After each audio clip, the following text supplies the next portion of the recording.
जहां डाल डाल पर सोने की चिड़िया करती है बसेरा, वो भारत देश है मेरा, वो भारत देश है मेरा। जहां सत्य अहिंसा और धर्म का पग पग लगता तेरा, वो भारत देश है मेरा। हेलो डियर स्टूडेंट, वो भारत देश है मेरा।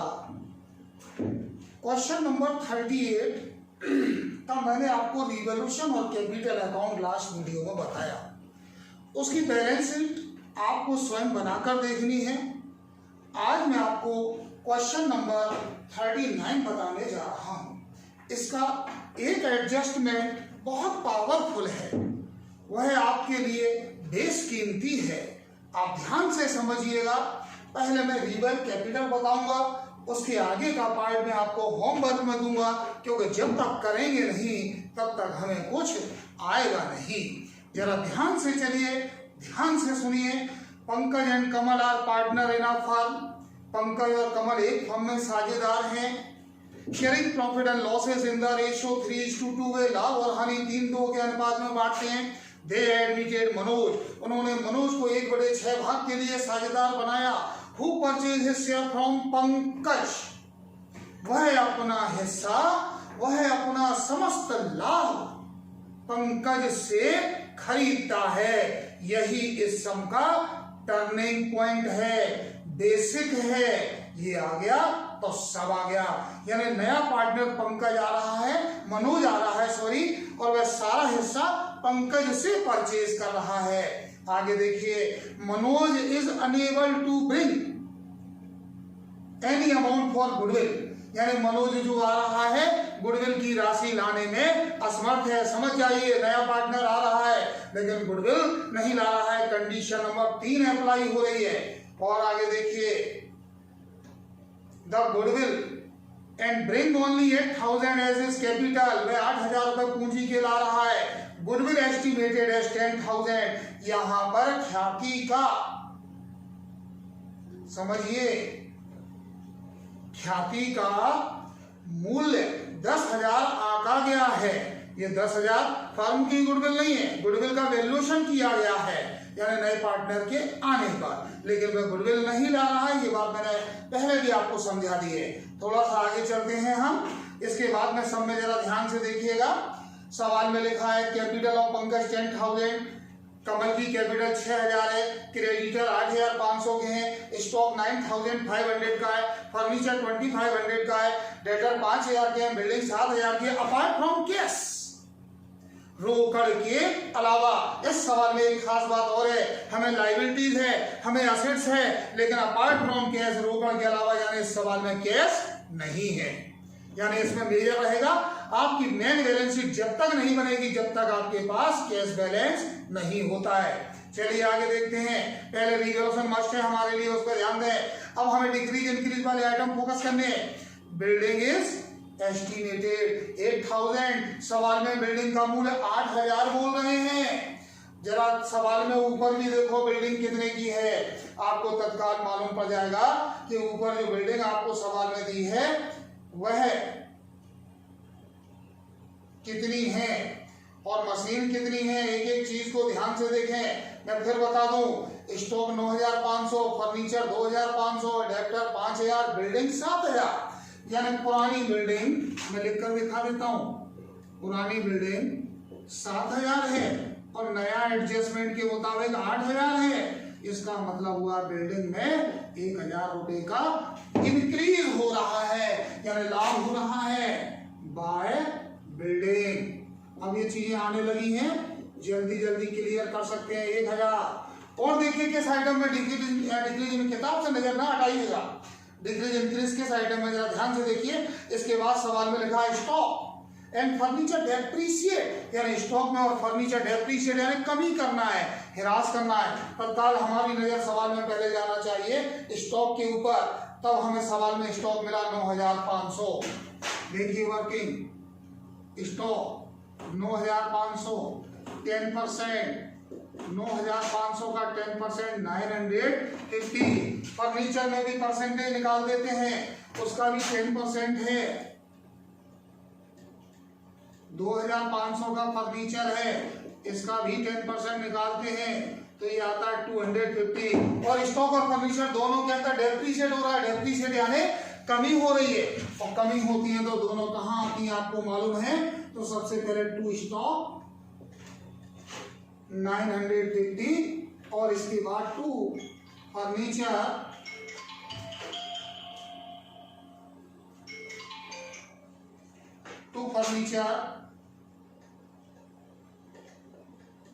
250 250। इस तरह से दोनों परसेंटेज निकाल दिए, बिल्डिंग मैनेज कर लिया। जरा एक बार नजर और डाल लें, कुछ और तो नहीं दिया इसके अंदर, ध्यान से देखिएगा। इसमें आगे लिखा हुआ है 5% provision on debtor created for bad debt reserve. देनदारों पर 5% संदिग्ध ऋण संचयी कोष बनाना है। देनदारों पर डेब्टर क्या होते हैं, हमारी असेट्स होते हैं, और डेब्टर पर 5% निकालना है। यानी यहाँ लायबिलिटीज वाला कोई मैटर नहीं है, सीधा डेब्टर का 5% बोला गया है। आप सवाल में सबसे पहले देखिए आपको डेब्टर दिए कितने के हैं। आपको डेब्टर बुक में दिए हुए हैं 5,000, 5,000 का निकालिए आप 5%। 5,000 का 5% निकालते हैं तो 250 होता है। और डेब्टर क्या है, असेट्स। असेट्स में क्या हो रही है, कमी। तो हम लिख सकते हैं टू प्रोविजन फॉर डाउटफुल डेब्ट लिख सकते हैं हम, या टू डेट डेब्ट रिजर्व भी लिख सकते हैं हम, टू डेब्टर भी लिख सकते हैं हम। डेट डेब्ट रिजर्व 250। इस तरह से सारे एडजस्टमेंट हमारे पूरे हो गए। देखिए कौन सा साइड का टोटल ज्यादा है, मुझे डेबिट साइड ज्यादा दिखाई दे रहा है 1,450। यहाँ भी आ जाएगा 1,450। इसमें से 1,000 रुपए माइनस करेंगे, डेफिनेटली रिवॉल्यूशन में लॉस आ रहा है, बाय कैपिटल अकाउंट लॉस 450। ये 450 हमें डिस्ट्रीब्यूट करना है पार्टनरों को। पुराने पार्टनर हमारे पास दो हैं, पंकज है और कमल है। आप देखिए पूरे सवाल में रेशियो भी दिया है 3:2। मैं यहाँ पर पंकज को देता हूँ 450 का 3/5, कमल को देते हैं 450 का 2/5। अगर हम 3/5 करते हैं तो 270 आता है, और 2/5 करते हैं तो आपका जो है 180 आता है, 180। इसको मिले 270 और इसको मिले 180। इस तरह से आपका रिवॉल्यूशन अकाउंट पूरा हुआ। अब नंबर आता है रिवॉल्यूशन के बाद पार्टनर कैपिटल अकाउंट बनाने का। पार्टनर कैपिटल में थोड़ा सा ध्यान से समझना, जरा दिमाग लगाना है आपको, फिर मैं आपसे इस पर डिस्कस करूंगा। सबसे पहले आप, जैसा हमारा नियम है, कैपिटल लिखी जाती है। देखिए पंकज ने कितनी कैपिटल लगाई है, 10,000। किताब से नजर ना हटाना, किताब हमेशा सामने रख के पढ़िएगा। उसके बाद कमल ने लगाए हैं 6,000। नया पार्टनर आपका जो है मनोज आ रहा है, और ये कैपिटल कितनी ला रहा है। और जब नया पार्टनर आता है, कैपिटल लाता है, तो आपको मालूम है उस पार्टनर की कैपिटल हम क्या करके लिखते हैं। देखिए नए पार्टनर की कैपिटल बाय कैश या बाय बैंक लिखते हैं, और ये 8,000 रुपए की कैपिटल लेकर आया है। इस सवाल में मेन टॉपिक जो आपके सामने अब आ रहा है वो गुडविल का रहेगा। गुडविल को सिखाऊं उससे पहले मैं आपको बता दूं, इसमें कोई भी जनरल रिजर्व नहीं है, कोई भी पुराना P&L नहीं है, कोई पुरानी गुडविल नहीं है, लेकिन रिवॉल्यूशन का लॉस तो आया है। तो पहले हम इसको लिख देते हैं टू रिवॉल्यूशन अकाउंट। और देखिए रिवॉल्यूशन के लॉस में इसको मिले थे 270 और इसको मिले थे 180। दोस्तों अब मैं आपको गुडविल का वो ट्रीटमेंट बताने जा रहा हूं जो इसमें सबसे ज्यादा अहम भूमिका निभाएगा, और वह चीज अगर आपने समझ ली तो मैं समझता हूं आपकी सारी समस्याएं हल हो जाएगी। तो विदिन मिनट के अंदर आप ध्यान से समझिएगा और समझने का प्रयास कीजिए। पहले लैंग्वेज को देखिए।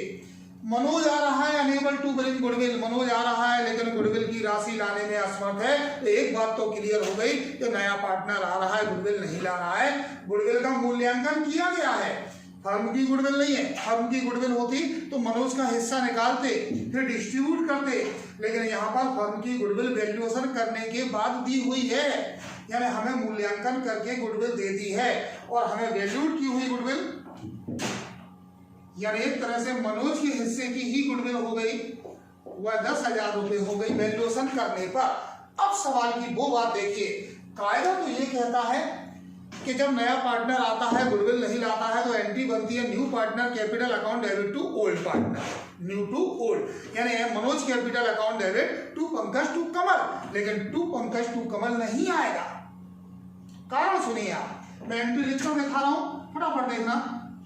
एंट्री बनती है Manoj capital account debit to Pankaj capital to Kamal capital. मैंने अभी आप ध्यान से समझना, पूरी एंट्री लिख दी है। मनोज की गुडविल का हिस्सा 10,000 है। कायदा तो ये होता है 10,000 रुपये दोनों को डिस्ट्रीब्यूट करना चाहिए 3 और 2 के रेशियो में, लेकिन किताब पर ध्यान दीजिए, उसमें साफ लिखा है मनोज ख्याति की राशि लाने, मनोज अपना समस्त भाग पंकज से खरीदता है। फिर देखिए इंग्लिश में भी बता देता हूं, who purchase his share from Pankaj, यानी मनोज अपना सारा शेयर किससे ले रहा है? पंकज से, कमल से नहीं। तो एंट्री होती है Manoj capital account debit to Pankaj capital account 10,000। यहाँ दोनों नहीं आएंगे। अब इसको पोस्टिंग करना है गुडविल को, तो जैसा कि आप जानते हैं जब गुडविल को पोस्टेड करने की बात आती है तो पोस्टेड करने का तरीका क्या होता है? अगर पार्टनर आ रहा है गुडविल ला रहा है तो प्रीमियम गुडविल होता है, लेकिन पार्टनर आ रहा है गुडविल नहीं ला रहा है तो बाय न्यू पार्टनर के नाम से आता है। तो बाय मनोज कैपिटल, किसके कॉलम में? पंकज के कॉलम में। पूरे कितने? 10,000, पूरी ही रकम उसने उससे एडजस्ट कर ली और यही एंट्री 2 में पोस्टिंग होगी। टू पंकज कैपिटल, किसके कॉलम में? मनोज के कॉलम में। कितने? 10,000। जैसा कि मैंने कहा था जब पार्टनर आता है गुडविल नहीं लाता है, फर्म की गुडविल होती है, वैल्यूएशन किया जाता है, मूल्यांकन होता है तो उतना हिस्सा उसकी कैपिटल में से कम हो जाता है। ये बात बार बार बता रहा हूं लेकिन आप समझने की कोशिश नहीं कर रहे हैं। देखिए सारी एंट्रियां हो चुकी हैं, अब हमें केवल इसका आंसर फाइंड करना रह गया है। हो सकता है इसमें थोड़ा सा परिवर्तन आ जाए, चेंज हो जाए, मुझे तो चेंज दिख रहा है, शायद आपको भी दिखाई दे जाए। फिर भी कोई डाउट होगा मैं आपसे लाइव क्लास के माध्यम डिस्कस करूंगा। पहले पंकज का टोटल आ रहा है 20,000, इधर भी पंकज का टोटल लिख देते हैं 20,000। 20,000 में से 270 को माइनस करेंगे तो इसका आंसर फाइंड हो जाएगा। 20,000 में से 270 माइनस करते हैं 19,730। दूसरे का टोटल हो रहा है 6,000 और देखिए यहाँ 6,000 में से 180 अगर हम कम करते हैं तो आंसर आता है 5,820। देखिए अब चेंज हो गया, ये साइड कम हो गई, ये साइड ज्यादा हो गई, कैपिटल कम पड़ गई, यानी कि एक तरह से ओवरडाउन हो गया। इसका टोटल बड़ा हो रहा है, इधर का 10 उधर 8, तो बैलेंस इस तरफ आ जाएगा। बाय बैलेंस सीडी इसके कॉलम में 2,000 और ये यहाँ टोटल हो जाएगा 10,000। बैलेंस शीट में भी जब आप बनाए बैलेंस शीट, ध्यान रखना ये 2 कैपिटल है लायबिलिटीज में आएंगी और ये कैपिटल जो 2,000 आई है इसकी इस तरफ ये असेट्स में जाएगी क्योंकि नेगेटिव हो गई। इतना ध्यान रखिए। और कोई दिक्कत होती है, प्रॉब्लम होता है, आप लाइव क्लास के माध्यम से आप फोन करके मुझसे डिस्कस करें। इसकी बैलेंस शीट जो बनना है वह आज शाम को मैं लाइव क्लास के माध्यम से सॉल्व करूंगा। आज के लिए इतना काफी है। नमस्कार।